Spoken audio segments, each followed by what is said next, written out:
Hey guys, my name is Kevin and welcome back to another album review where today I am talking about the sophomore album from Dua Lipa called Future Nostalgia. Dua Lipa, one of my favorite female artists at the moment. I thought her self-titled debut record was an absolute modern classic, and I can pretty much recall the tune to any song on here, even the deluxe edition tracks. And the first review I ever did on my channel was my review of the complete edition of her debut, which isn't even a studio album, it's just a reissue of her debut album.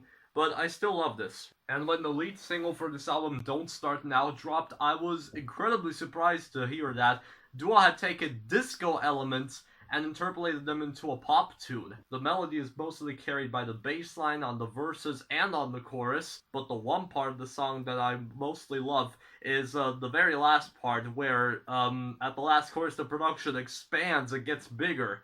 And I really like this track. It's a really great lead single. And then when Physical dropped, I was extremely excited for the album because that song is absolutely amazing with some production that goes nuts on the chorus, and it just sounds so amazing. Dua's singing is amazing as well, and as I said, the production, wow, it's just awesome. I can't even begin to gush about it. So, yeah, I was incredibly excited for this album, and did it live up to my hype? Well, of course it did. This album is a modern classic, just like the debut, and what I love most about this album is the title. It's Future Nostalgia.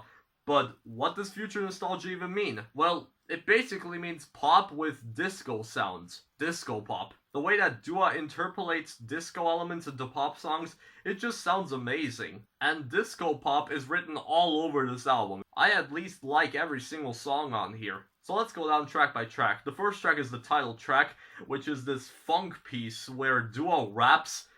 It's kind of distracting, but still, it's alright, and the hook is pretty good, and also the robotic voice saying the title over and over. Cool is a really nice pop tune, co-written by Tovlo and many others, where I felt like I was just flying around the summer skies, while this song played on the ground. And when I thought about that, Dua actually said, I guess we're ready for the summer. Levitating is also kind of slow, and it has some nice group vocals, a nice hook, and the production is pretty cool on this one. But then there's Pretty Please. It's probably my least favorite on this album, co-written by Julia Michaels, and it's just a flirty song. It's pretty alright, though once again, the melody is mostly carried by the bass line, and the production gets really strange later on. It has some cowbells in it. I mean, I like cowbells, but it's probably my least favorite on here. Still really good, though. And then Hallucinate is a straight-up disco track, which has an awesome hook and awesome singing.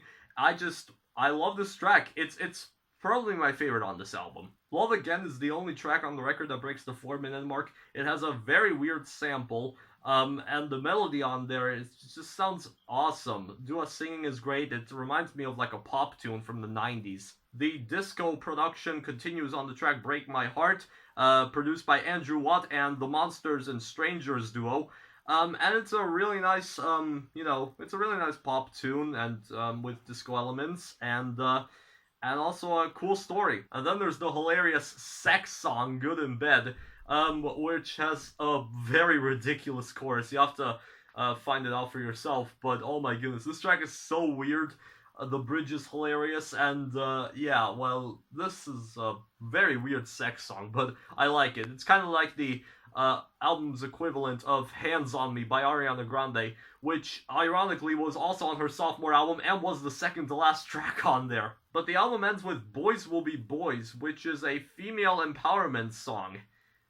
I'm not really sure how to feel about this track. I mean, I get the message behind it, and I get that Dua wants to deliver a powerful message for women, but it's probably one of my least favorites on here. I mean, it's still really good. And the production sounds like it could be performed by an orchestra, but this track just kind of feels weird. I mean, I have read one of the comments on the official lyric video, which said that he or she thinks that this song is about being equal, men and women being equal, I suppose, and he or she also said that this song could start a whole new conversation in our society. I mean, I have no idea. It could be, but more than anything, it's just a bizarre place to finish. But overall, I absolutely loved Future Nostalgia. It lived up to my hype. I don't know if it's better than the debut, but it's easily going to get stuck in my head, and during these hard times, I'm probably going to listen to it a lot. I'm overall feeling a decent to strong 9 on this record. So yeah, thanks a lot for watching, everyone. If you were entertained by my review, then like and subscribe. That would be more than grateful. So, Until then, stay safe.